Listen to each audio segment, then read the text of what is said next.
Hello again, hope all of you are doing well. If you haven't watched the introductory video, I encourage you to do so. I decided to make the content of the first couple of videos around the basic introduction on the essentials that need to be understood before I speak about any books of reason, i.e., philosophy books. And that is so you can get the most out of what is going to be said in the videos to come about any type of book that I'm going to be reviewing here.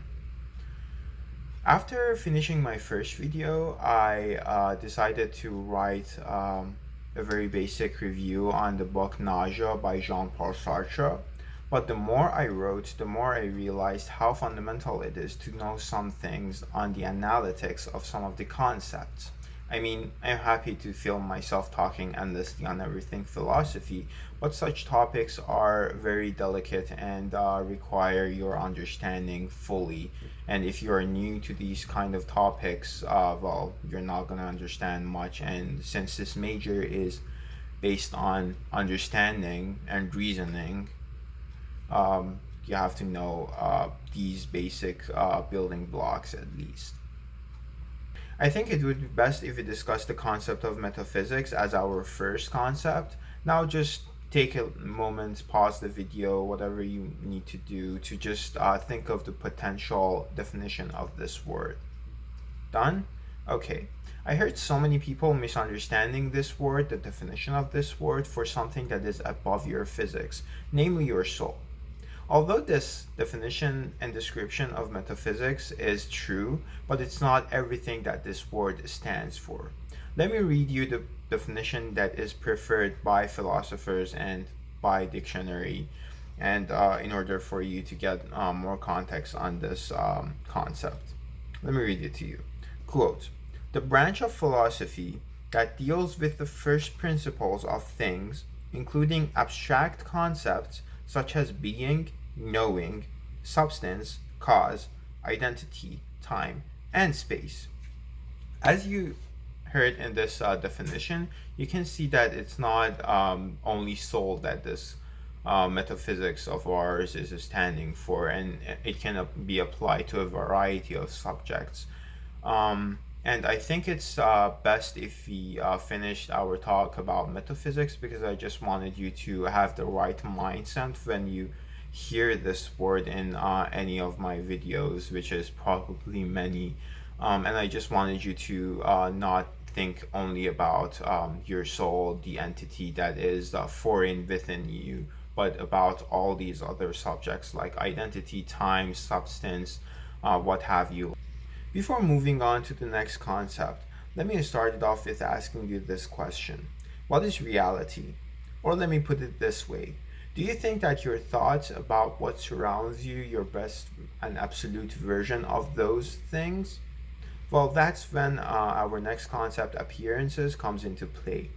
Kant divides knowledge into two major categories: empirical knowledge and a priori knowledge.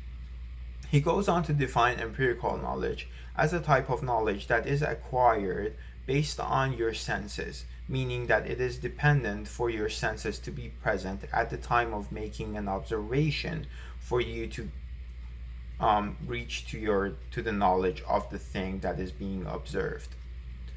A prior knowledge, however, is independent of your senses and can be reached at without the need for you to have any kind of sensibility of the thing that you're observing. Let me give you an example of a prior knowledge. A book is a book to anyone in any part of the globe. No matter what the shape of it is, it doesn't have to appear to the viewer in a certain conformation for it to be labeled as a book. I mean, the book can fly, the book can catch on fire, the book can even decompose, but you, as a viewer, will always come to the conclusion that this is a book, and you don't need any further information other than itself to make you understand that it's a book. And that is to say that a priori knowledge is universally the same about that object. I said all these things to reach to my main point, and that is that empirical knowledge gives rise to different versions of the same observable entity to anyone who's observing it.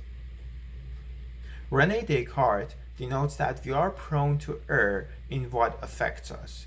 Now, this source of affection, to the best of my understanding, is the influence left on the individual not by the reality of what surrounds him, but by their appearances and by what he perceives them to be. If you couldn't discern the distinction between the reality and the knockoff version of it, I hope that you will, after me reading you this quote from The Life of the Mind by Hannah Arendt, a personal favorite of mine, and I will encourage you to read it, however difficult it may be. It's well worth it. She says, quote, "Nothing could appear. The word appearance would make no sense if recipients of appearances did not exist.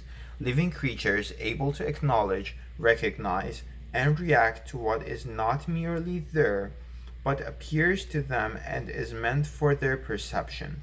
So she's here basically separating what is real and the reality of things from what the perception of that particular is to the individual.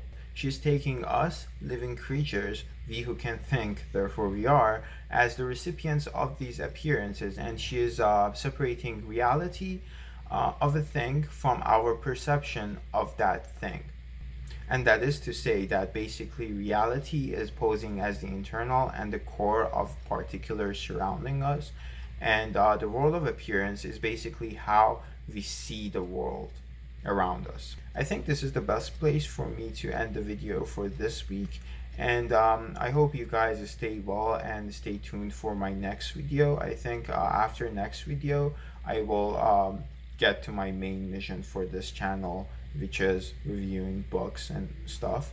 And stay safe during this quarantine, and try to do the things that you love the most but didn't have the time because of your daily work. And yeah, do them. Just do them to help with others. Have a good day, guys. Bye.